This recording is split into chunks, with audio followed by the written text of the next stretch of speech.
विश्वविद्यालय गोरखपुर की सम्माननीय कुलपति प्रोफेसर पूनम टंडन जी, आज के इस कार्यक्रम में जिनका मार्गदर्शन हम सबको प्राप्त होने वाला है, वैसे साउथ बिहार सेंट्रल यूनिवर्सिटी के सम्माननीय कुलपति प्रोफेसर के.एन. सिंह जी, महात्मा गांधी केंद्रीय विश्वविद्यालय मोतिहारी के सम्माननीय कुलपति professor Sanjay Srivastava ji, Nehru central university के वाइस चांसलर सम्माननीय प्रोफेसर प्रभास चंद्र शुक्ल जी, तथा इस सभागार में उपस्थित अभी आप सबने परिचय सुना है कि राम मनोहर लोहिया विश्वविद्यालय के सम्माननीय कुलपति आचार्य विजेंद्र सिंह जी, माँ विंध्यवासिनी विश्वविद्यालय के सम्माननीय कुलपति प्रोफेसर शोभा गौड़ जी, इंदिरा गांधी जनजातीय विश्वविद्यालय के पूर्व कुलपति आचार्य प्रोफेसर श्री प्रकाश मणि त्रिपाठी जी, प्रोफेसर उदयभान जी, तथा इस सभागार में उपस्थित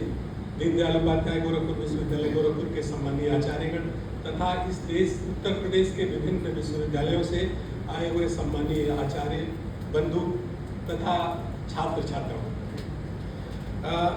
कई दृष्टियों से यह संगोष्ठी हम सबके लिए ये कार्यशाला महत्वपूर्ण है। एक तो गुरु गोरक्षनाथ की पावन भूमि पर इस कार्यशाला का आयोजन और महायोगी गुरु गोरक्षनाथ शोध पीठ के द्वारा आयोजित है, और अखिल भारतीय विद्यार्थी परिषद उसमें सहभागी संस्था है। दोनों दृष्टियों, राष्ट्रीय शिक्षा नीति के क्रियान्वयन की दृष्टि से, और एक तो गुरु गोरक्षनाथ की तपोभूमि है, तो वो ऐसी पावन भूमि है कि वो पहली परंपरा दिखती है जिसमें अगर शिक्षक भी पथ विचलित होता है तो छात्र उसको जगाने का काम करता है। जाग बछंदर गोरख आया, इस आह्वान की भूमि है, इसलिए उस भूमि पर राष्ट्रीय शिक्षा नीति पे कार्यशाला करना महत्वपूर्ण है। दूसरा, गुरु गोरक्षनाथ शोध पीठ राष्ट्रीय शिक्षा नीति की जब बात करते हैं, मैं जब एमएड का विद्यार्थी था इसी विश्वविद्यालय में, इसी परिसर में, तो एक जम्मू यूनिवर्सिटी से एमएड के परीक्षक आए थे, तो सभी छात्र से एक सवाल उन्होंने जरूर किया कि राष्ट्रीय शिक्षा नीति में गोरखपुर का क्या योगदान है, और कोई छात्र नहीं बता पाया।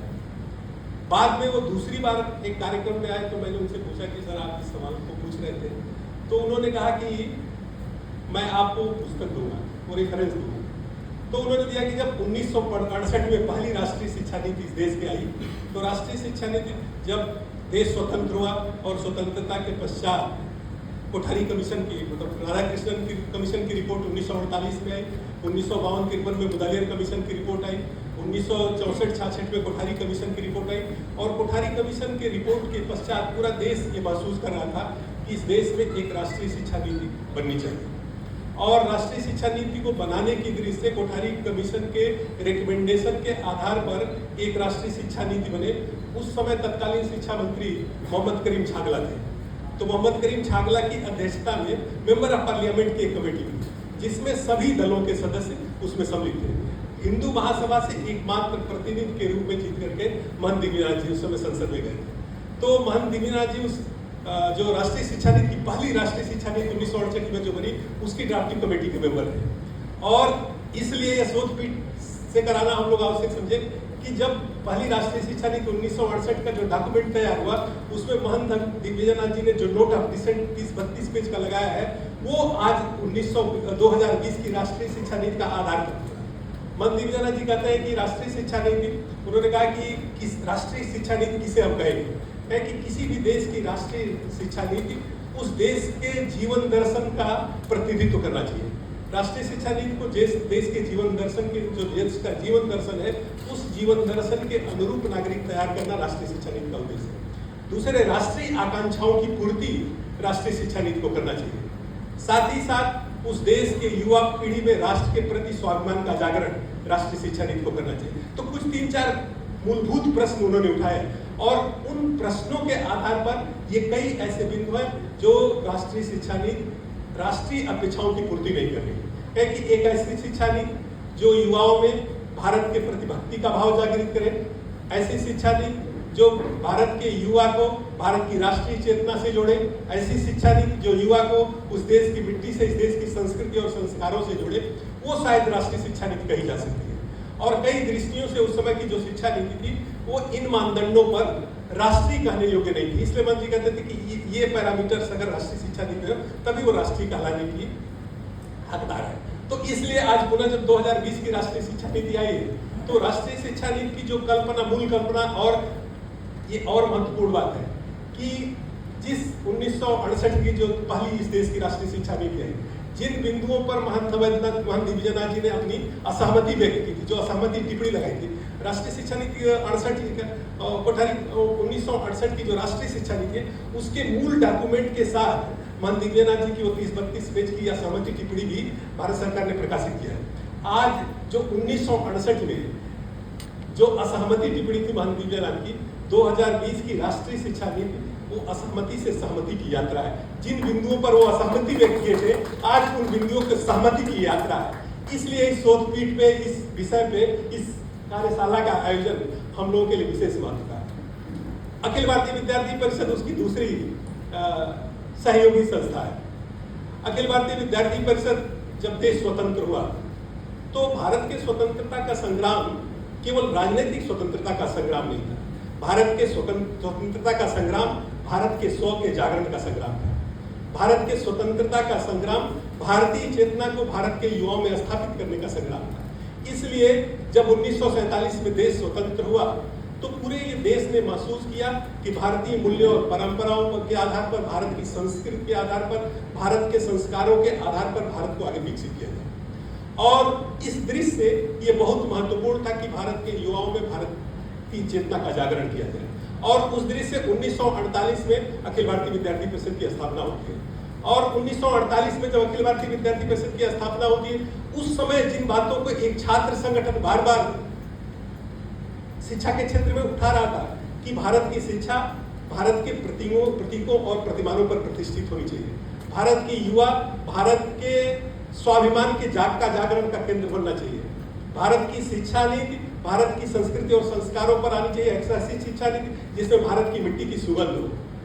ऐसी शिक्षा नीति जो व्यक्ति को प्रकृति से, व्यक्ति को संस्कृति से जोड़े। तो ये एक छात्र संगठन 1948 से लगातार इस मांग को कर रहा था। और जब ये 2020 की शिक्षा नीति आई तो 2020 की शिक्षा नीति से पहले जब 2014 में भारतीय जनता पार्टी की सरकार बनी, तब उस समय अखिल भारतीय विद्यार्थी परिषद ने 2015 या 16 में, रामानंद जी है, याद होगा, हम लोग मुंबई में बैठक किए थे और एक समानांतर कि भारत की शिक्षा नीति कैसी होनी चाहिए, एक हम लोगों ने राष्ट्रीय शिक्षा नीति का एक डॉक्यूमेंट तैयार किया। और आज उस डॉक्यूमेंट को देखें, उस समय हमने कहा था कि भारत की ज्ञान परंपराओं को भारत की शिक्षा में शामिल करना चाहिए। भारत की शिक्षा, अखिल भारतीय विद्यार्थी परिषद के स्थापना के जो 3 महत्वपूर्ण बिंदु थे कि इस भारत की भाषा के आधार पर भारत का विकास होगा, भारत की भाषाओं के आधार पर भारत की शिक्षा नीति तैयार होनी चाहिए, भारत की ज्ञान परंपरा के आधार पर भारत की शिक्षा नीति तैयार होनी चाहिए। एक ऐसी शिक्षा नीति जो युवा को रोजगार से जोड़े। इसलिए इन सारे बातों को अखिल भारतीय विद्यार्थी परिषद वर्षों से उठा रही थी, अपने स्थापना काल से उठा रही थी। उन बिंदुओं को आज राष्ट्रीय शिक्षा नीति में प्रमुखता से स्थान मिला है। इसलिए इस राष्ट्रीय शिक्षा नीति के प्रति समाज का विश्वास बढ़ा है। आज समाज का प्रत्येक व्यक्ति सिद्धांत के स्तर पर इस राष्ट्रीय शिक्षा नीति का 100% समर्थन करता है। इस राष्ट्रीय शिक्षा नीति में केवल कुछ संगठनों की नहीं, केवल कुछ लोगों की नहीं, बल्कि राष्ट्र की आकांक्षाएं और अपेक्षाओं से जुड़ी यह राष्ट्रीय शिक्षा नीति है। इसलिए इसका 100% क्रियान्वयन हो, इस दृश्य से हमको सतर्क रहना होगा, जागरूक रहना होगा। और राष्ट्रीय शिक्षा नीति के 5 वर्ष भी पूरे हुए हैं। इसलिए कोई भी शिक्षा नीति, कोई भी कार्यक्रम जब चलता है तो उसके पुनरावलोकन की आवश्यकता होती है, उस पर विहंगावलोकन की आवश्यकता होती है, और साथ ही साथ सिंहावलोकन की भी आवश्यकता होती है। सिंह जब चलता है तो जितना कदम आगे चलता है, एक बार पीछे मुड़ करके देखता है कि जितना चले हैं वो कितना सार्थक चले हैं, पीछे से कोई घात और प्रतिघात तो नहीं हो रहा। तो इस दृश्य से इसका समग्र रूप से मूल्यांकन करते हुए राष्ट्रीय शिक्षा नीति छात्र केंद्रित हो। ये राष्ट्रीय शिक्षा नीति की बहुत बड़ी विशेषता है कि ये राष्ट्रीय शिक्षा नीति राष्ट्र केंद्रित है और छात्र केंद्रित है।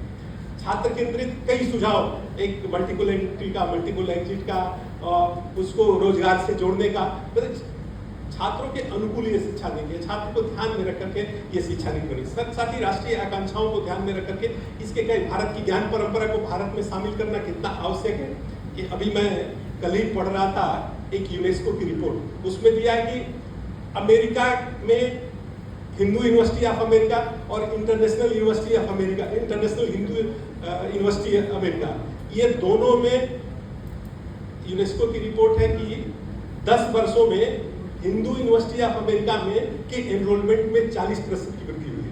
International Hindu university of America में के देश अमेरिका में 80 सेंटर खुल गए हैं और उसमें छात्रों का आकर्षण लगातार। तो जो भारत की ज्ञान परंपरा विश्व के युवाओं को आकर्षित कर रही है, भारत के युवाओं के तो सर्वथा अनुकूल है, इसलिए उससे काटना नहीं बल्कि भारत के युवा को उसके साथ कैसे जोड़ा जाए ये बहुत महत्वपूर्ण है। साथ ही साथ भारत की सबसे बड़ी चुनौती ये थी कि स्वतंत्रता के बाद भी भारत के युवाओं को भारत की भाषा से काटा गया। स्वतंत्रता के समय मैकाले ने कई प्रश्न किए। मैकाले ने कहा कि भारत की भाषा गंवार है, भारत की भाषा कमजोर है, भारत की भाषा, अंत में उसने तो ये कह दिया कि अगर भारत को स्वतंत्र होना है तो स्वतंत्रता का विचार भी भारतीयों में भारत की वो अंग्रेजी से ही आएगा, अंग्रेजी के विचार से आएगा। अगर ऐसा सच है, आज भी कुछ समाज के लोग मानते हैं।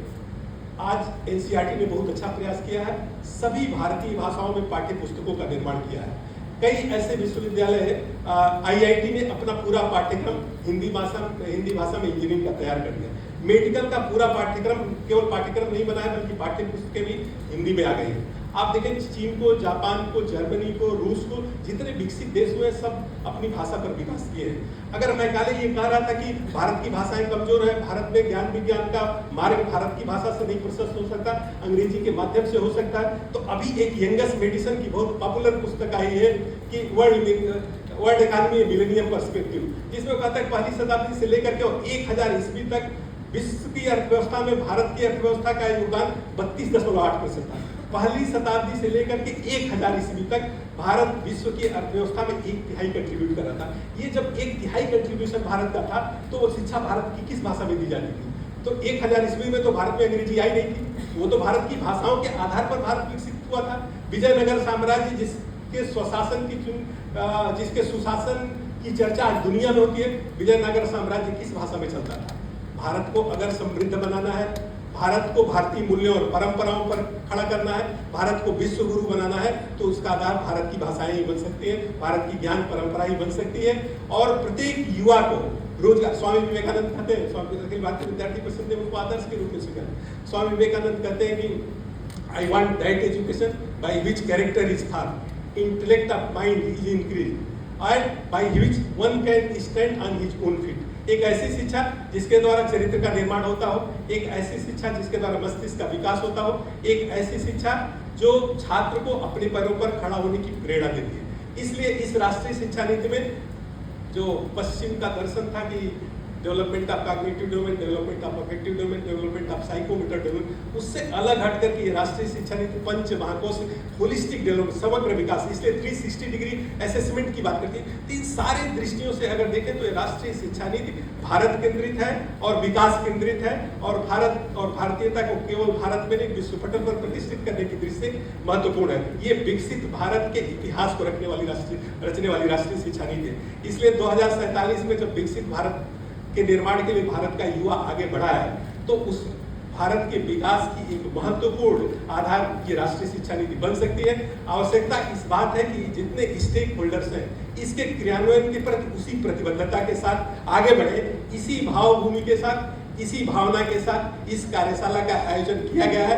इस कार्यशाला में उत्तर प्रदेश के लगभग सभी विश्वविद्यालयों के शिक्षक, छात्र तथा अभिभावक, मीडिया के प्रमुख बंधु, वो सभी इस कार्यशाला में चर्चा करते हुए राष्ट्रीय शिक्षा नीति के क्रियान्वयन को कैसे ठीक प्रकार से आगे बढ़ाया जाए। और एक और महत्वपूर्ण बात मुझसे जो छूट रही थी कि जब 2020 में राष्ट्रीय शिक्षा नीति आई तो उत्तर प्रदेश में राष्ट्रीय शिक्षा नीति के क्रियान्वयन की दृष्टि से एक स्टीयरिंग कमेटी का निर्माण हुआ था। उसकी मेंबर उस समय प्रोफेसर पूनम टंडन जी, जो इस समय वर्तमान में इस विश्वविद्यालय की कुलपति है, तो उसके स्टीयरिंग कमेटी के नाते कई बार उत्तर प्रदेश में इसके नीति निर्माण की आप सहभागी भी है। इसलिए आपका विश्वविद्यालय राष्ट्रीय शिक्षा नीति के क्रियान्वयन की दृष्टि से प्रतिमान स्थापित करे, इसलिए भी हम सबने इसका चयन किया है।